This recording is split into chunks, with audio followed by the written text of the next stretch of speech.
ma say yesi ahwehwefa ahwehwa eyefa ebi wo ahwehwe wo yusu keto na abo na wato nkitenkete na gu na half na abo no na wafa na wo hwem den sunsuan so boni bi bre ya na se den sunsuan so papa bre ya brabo wo fie na wahwehwe bo a eka me nko a ohia be nko anka to twene esanse spiritually no woda kra nka nse se wahwehwe ehwe wo ahwehwe na esi wodan ni mu no ehu ni sunsuan so boni na bebia elocate no se wada na wahwehwe ehwe wo se wada okay ye ne ahwehwe communicate ye was spiritual directions bi a utimi gina wahwehwem e kasa kire oho wahwehwe nim na udane wo ho a obekọ no obetwe wani behwe no se de na ugina ho a wo hwa ahwehwe nim no saa na okay se gina ho a e wahwehwe nim enti se woda na ahwehwe ehwe wo mpa so ana se woni obi hyiam oba na be ma di hyiam na mumma mirror e monitor mo a spiritually mo invite spirit say omemon nipa wo believe bi say ye wo monitoring spirit bi a ye mirror a ye de monitor nipa e yampa it is o so for catch us ahwehwe bi a obonefo no e de show wa brabo mu no ene pai no na wo kasa me pai ne de a ene na ade na wo de esi wudan mu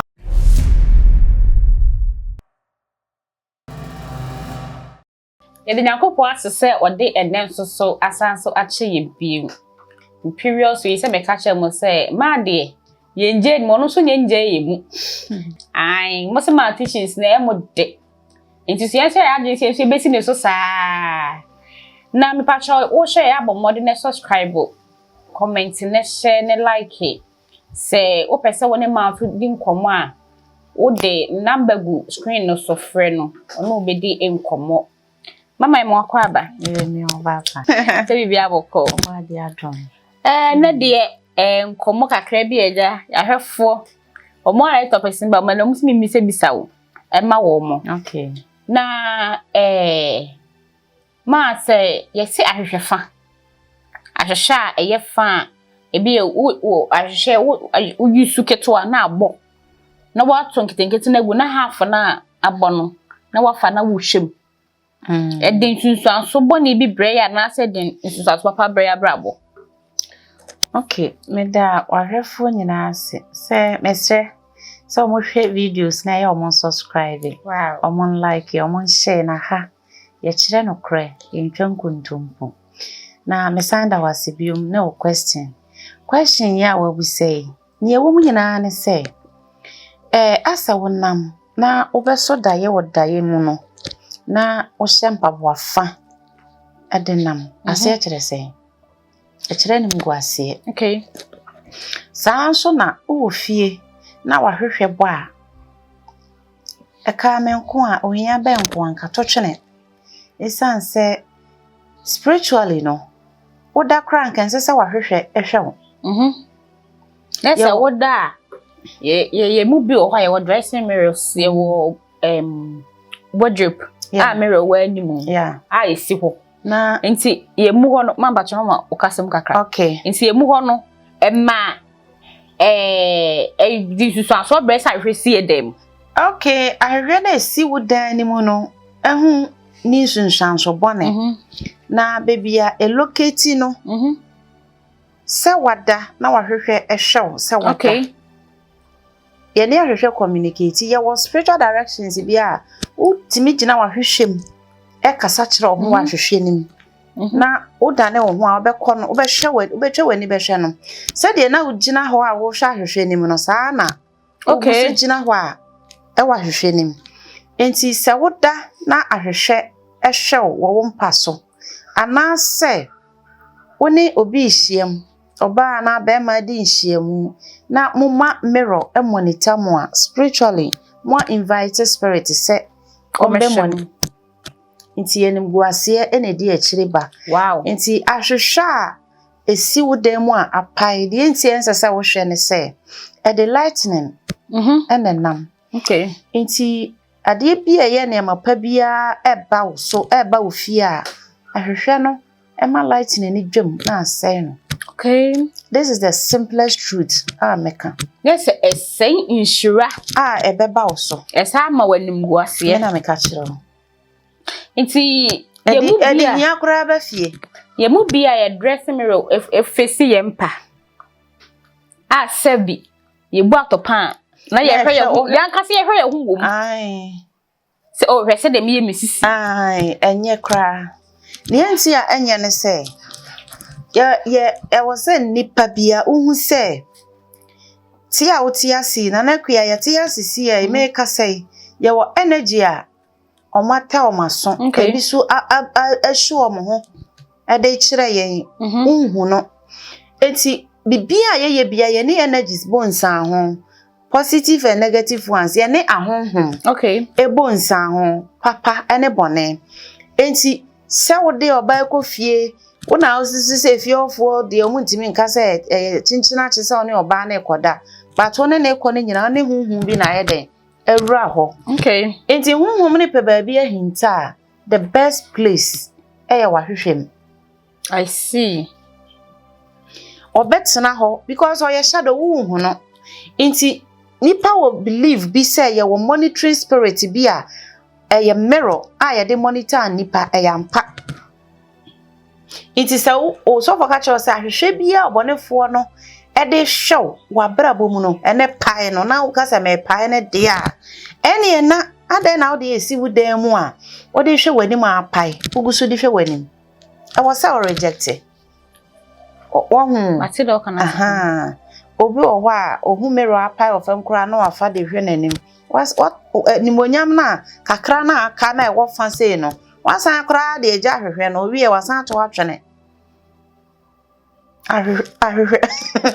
Ahwehwe mo fa nchame. Ahwehwe fa de wo de hwe wani mu sei. Before yensua say ye ho ade bi say a yensua say ye beto atwene because broni ya hwehwe paya wo to twene won boa no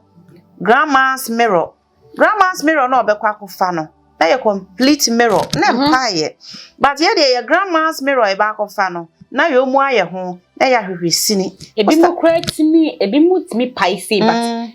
funny no but ne mu apai na crack na esi ho ya crack ni nyina enye se obi was mirror ni bi woni fie na about 10 years na ogusu use ya or use for spiritual purposes. Okay. Yes. E the lightning na nam nti se nipa no se onye obi a ofre aprana e de ye na de a ene na wo de monitor nipa e wo hunhum uhu ne say ordinary mirror but ebeko hunhum wiase mu no na ye big mirror or the monitor nipa bebre ewo spiritual enti breaking mirror na say broken mirror na egusu use na esiuri udem asema obi oho a enye obeko fi bi mu especially fie a nipa titi mu no bo oba se wura fi ho na bi a aberewa na sa kokra ana so bi na ni afika kana otukwana na ahwe a emu akake edane na so de bia ohwe na nimu wo ho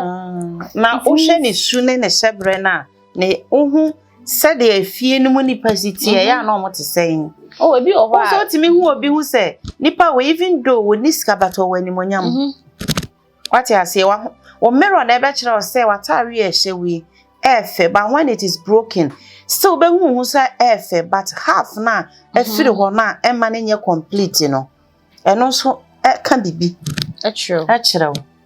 onwie peye nti enforce ma na nka atrosam nyedan enchirawo what you say ti penifo se enkotutu anoma ho emfa na mebisa me se anoma be ni wa bra wonims anoma ko a wakoche no acho clear ana Matias pa ana se wo nchiremu fufuro bi kan ba me mom de metie for me ye sure so atiase me hu mirrors ewo me yankasa me family house me come family house on my mother's side my father's side eye me papa achi na me auntie wo mirror ketuwa bi de bia no wo container wode ni nku ne powder ne na fin gum e na mirror ni dam da me fa bia hwe bia me ti be ya me ya the whole day Inti later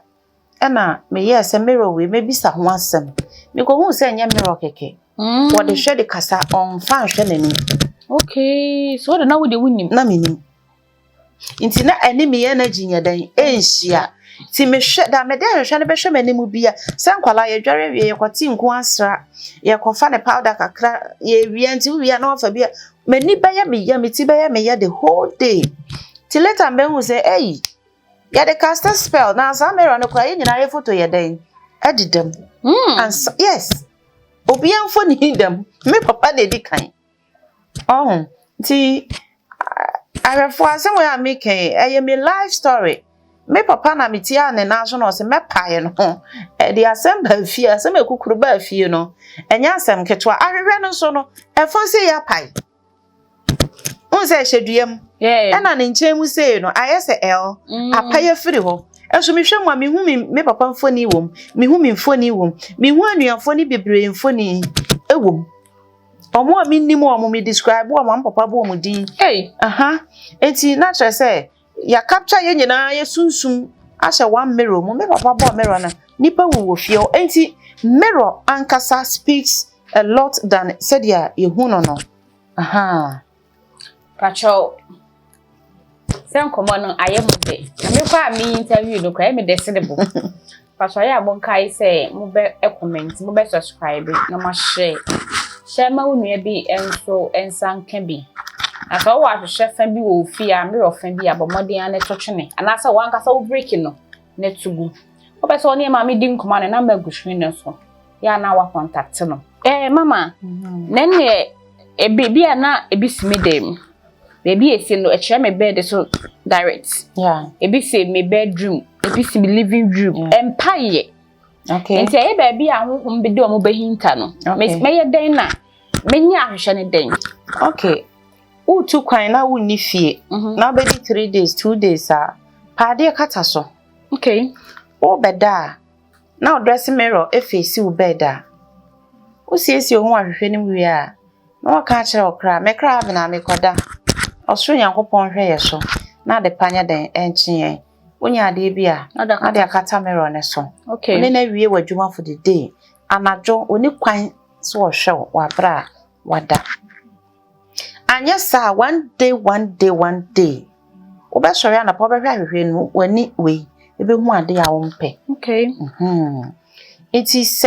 o mirror face u bed na a monitor kwa sa wona wo yire ana wo girlfriend eda na mesre se dwenhu mienu